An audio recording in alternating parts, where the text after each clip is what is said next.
Unlike many Tekken players, I play games to have fun. This included Tekken 7 and now 8. But people often find that improving comes at the cost of fun, because there's a never-ending list of skills to practice. Combos, throw breaks, block punishment training, covering backdashing, reaction training for moves and strings, hit or counter hit or twitch confirms for string extensions or guaranteed follow-ups, and whiff punishment, along with working on comms, aim, map awareness, crosshair placement, lineups, retakes, b-hop spray control, wave management, rotates, zone prediction, sky nades, and then learn more than 30 matchups for characters, with up to 200 moves or thereabouts. Learning some of these skills may result in better mileage than others, but if you enjoy the process of learning them, then all is well. However, what if you don't? A common response to that would be shame, this is what it takes to get good. And sure, anyone who has won a major has undoubtedly learned many of those skills, but I think that response is reductive and ignores two key factors. One, the vast majority of players are not aiming to truly be good. Most do not regularly enter tournaments, let alone aim for something like top 96 in the major, which is a far cry from being top 24, which is even further from being top 8 material, all of which is necessary to win a major even just once. Even if you might think that surely those who are at least somewhat close to those categories are aiming to truly be good, I can assure you most of us are not. We're just here to have a good time. But if the next Arslan Ash happens to be watching this, then I'm happy to apologise to them. You might be aiming to be good. But realistically, rather than wanting to be good, the vast majority of players just want to go up in rank at some point, beat some of the friends that they play with, pull off something considered to be cool in-game, clip it, and maybe beat their previous tournament placing, all of which contributes to the feeling of making an improvement, whether it should or not. Now, the reason why I went on this long tangent is because of the second key factor that the shame, this is what it takes to get good approach ignores, which is this: the order that you learn skills in will affect your learning journey. To me, it makes much more sense to start practicing for the sake of things that you enjoy doing in-game, and seeing improvement from that would make you more invested in the game and or the community, and potentially wanting to get better overall. And in the context of skill acquisition, this is actually quite a normal idea. To make a comparison, let's say you really liked jazz music and you wanted to learn piano. If you learn classical technique through scales and etudes, would that develop skills used in jazz and make you a better pianist overall? Yes, but if you like jazz and you don't like classical, why would you not just start with jazz scales and exercises based on jazz chord progressions instead? And the answer is you do. You go to a jazz piano teacher, and that's probably what they'll start off with. They'll probably talk about the cycle of fourths or fifths, mention 2-5-1s, and a bunch of scales with Greek names, and show you a standard like autumn leaves. Now, before everyone goes, yeah, but that's piano and this is Tekken, that's not the point I'm trying to make. The point is, hey, when you do piano, normally you focus on having fun instead of getting better, especially if it's your first instrument or we're talking at the beginning of your learning journey. Most students are not asking to be taught the technical elements of an ABRSM syllabus day one, unless they were coerced into music lessons by their parents. What's more likely is their goal will be to play either a popular piece of music or a piece of music they like in any sort of recognisable shape possible. And once they've done that, they might have a better idea of how they want their learning journey to be tailored. Whether that means learning how to pass exams, or learning how to play by ear, or learning how to sight read, or learning to play in a band, or learning to play whatever. And then that results in them getting better. Why not try learning Tekken with that kind of mentality? I'll use myself as an example. Throw breaking on reaction is an essential skill to be good at Tekken. If I was held at gunpoint and the terms of my release were to reach top 8 in the next major I play in, this would be one of the first things I'd practice. But it's a skill I have no interest in developing, and I have the privilege of not being held at gunpoint in order to play Tekken. Similarly, Tekken combos are boring to me. I think niche combos which require high situational awareness because they have multiple wall splats and require multiple resources can be cool, but being able to do BNBs, seeing BNBs, I could not care less. Obviously, that doesn't mean I don't have BNBs. I don't press down forward 2 and then just watch my opponent fall to the floor in some sort of protest against the concept of a combo. But again, being held at hypothetical gunpoint, this would be one of the first things I would improve, because my current routes are day 1 routes or day -1000 routes that existed in Tekken 7, because I cannot be bothered to go and spend an hour looking up combos that the top Ravens use and then draw them into my muscle memory, because I neither find the goal of being able to do the combos desirable, nor do I enjoy the process of learning them. And no, I don't really like rhythm games either. And the list continues. I am not intrinsically interested in block punishment. in Korean backdashing, in utilizing movement flowcharts like sidestep left block in a specific scenario to cover multiple options on immediate timing, in the same way that I am not interested in the historical knowledge of classical music, or my ability to play with or in an orchestra, or being able to sight read, or playing a piece of music as accurately as possible to a score as the composer intended.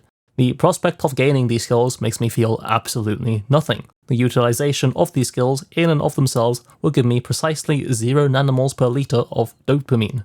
0 dopamines. Thus, I have no interest intrinsically in being able to do them. I may utilize them to some degree in order to achieve a different goal that does give me dopamine. This is in contrast to skills such as aiming and shooters, where I do have an interest intrinsically in being able to hit flicks, or just generally be better at aiming, because I think doing that in itself is cool. At this point, you may be wondering, what do I even like about Tekken? Let me show you. I like doing funny mix-ups. I like getting a reaction out of my opponents.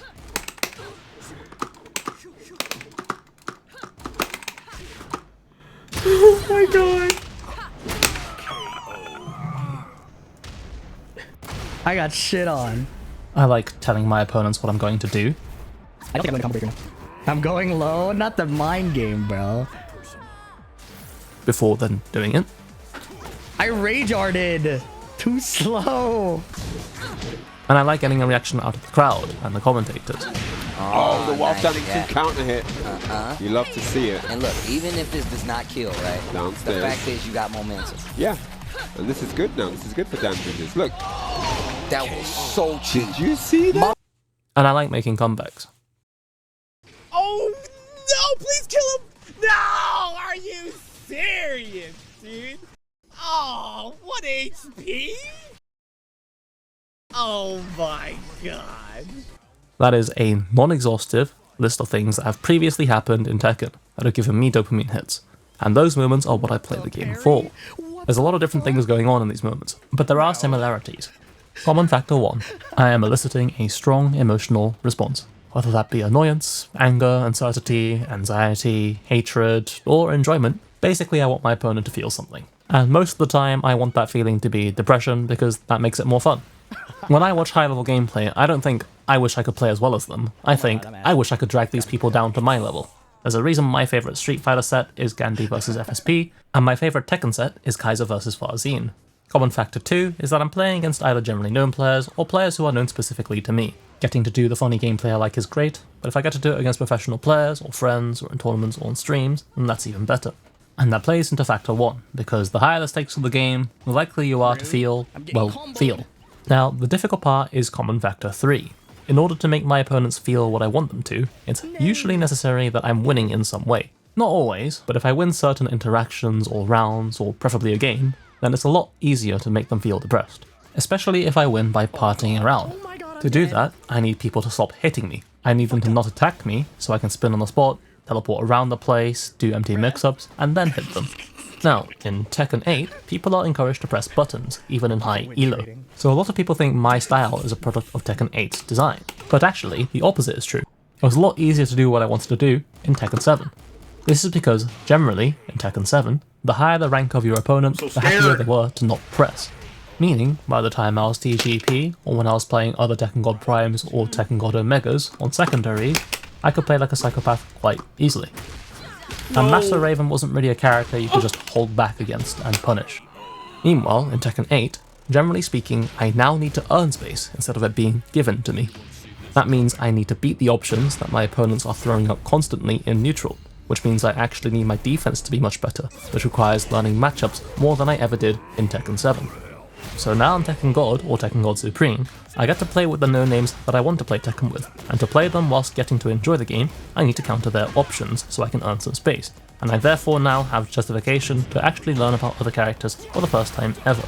As for combos, I still lack any motive to improve those, so I won't. If I did want to improve them, then first I'd actually go and launch Skullgulls. The main reason is that this is a game where I do actually want to do the combos, thanks to Big Band, the character who has a super where you are literally free to play a trumpet during the combo.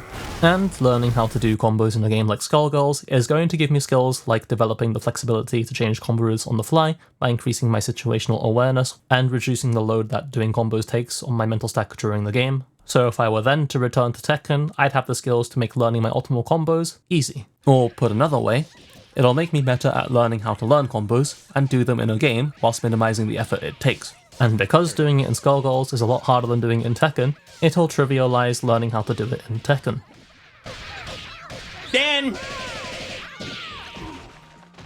Dan Bridges.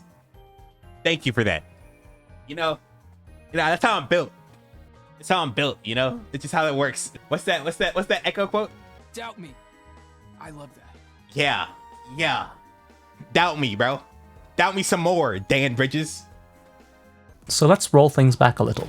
I established how I can enjoy Tekken gameplay in Tekken 7, i.e. I needed to play in a certain way and against certain people.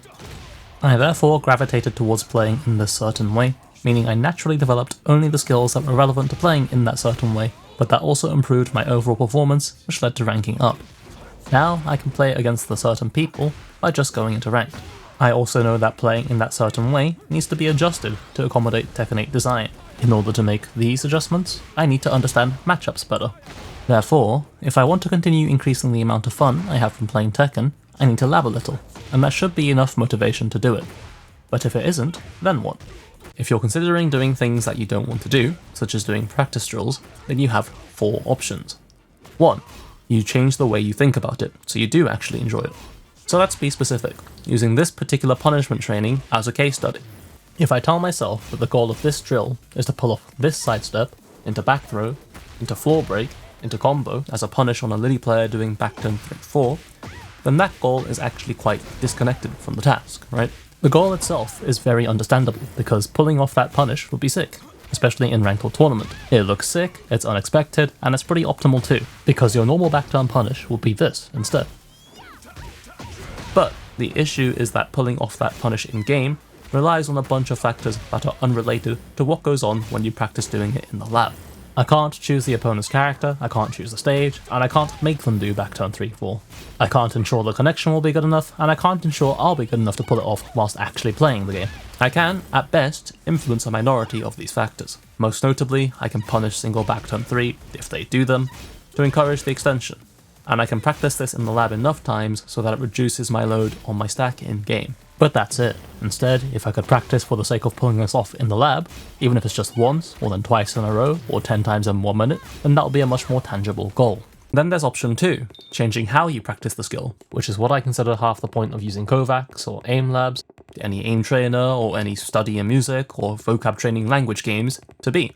I can sit in-game clicking heads on bots, or I can load up this playlist of maps designed to benchmark and improve specific components of aim, all whilst giving me the satisfaction of doing well through tracking performance, scoring systems, and audio cues. That was actually the main reason I liked these multi-target maps. It was fun for me to think of my goal to be minimizing the time between hearing these pings. Kind of like how when you were a kid walking down a slabbed pavement, you might have made a minigame out of putting one foot in one rectangle and the other foot in a different rectangle. So option 1 and 2 can be utilized together.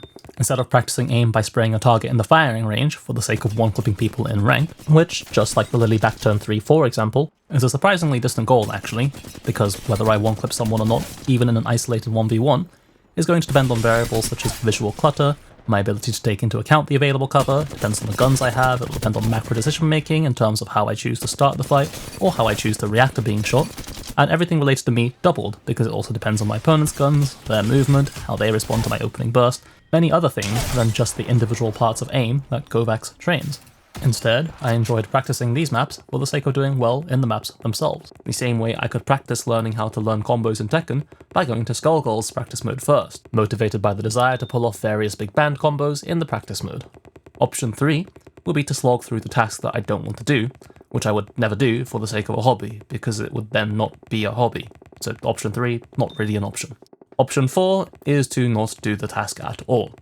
If I can't find a way of making option 1 or 2 happen, then I will simply ignore the task until that changes. Which is why so far in Tekken, I've only ever cared about things like timing, making reads, my offense, and basically how to play the game without ever knowing the matchup. I have yet to care about matchup knowledge or punishment in Tekken at all. Because my enjoyment of Tekken depends on who I play against, the fact that I can now potentially play against the people I want to is a development. That means I may now care about matchup knowledge and punishment. If I find that I'm resorting to option 4 repeatedly for a given game or skill, then that could just mean my time will be better spent in another game or skill, which is why it is entirely possible that I may drop Tekken for 2xKO, or another genre, or hobby entirely. When it comes to deciding which games to main, there's a whole boatload of other issues outside of the learning journey anyway, such as netcode, casual and forefront content, matchmaking, tutorials, monetization, and anti-cheat, but that's definitely going outside the scope of this video. The point I'm trying to make is that identifying what I enjoy about Tekken, and therefore how to enjoy Tekken, is going to lead to more fun and improvement than choosing to learn skills in the order of generally perceived necessity. So, if you ever find yourself thinking, I'm being told to do this, but I don't want to, then don't. Focus on what you find fun first. Come back to it later. Think about how to modify the goal, or think about how you could do something else to reach the same goal. Everyone plays for different reasons. Some people are going to watch this thinking, how can you find combos so boring you'd rather lose off of having bad ones than improve them? Those people might even be playing the game specifically to land this one combo or setup. I can't tell you which person you are, that's up to you to figure out. And once you figure that out, you can tailor your learning experience to suit your preferences regarding which skills you want to develop, in what order, as well as how.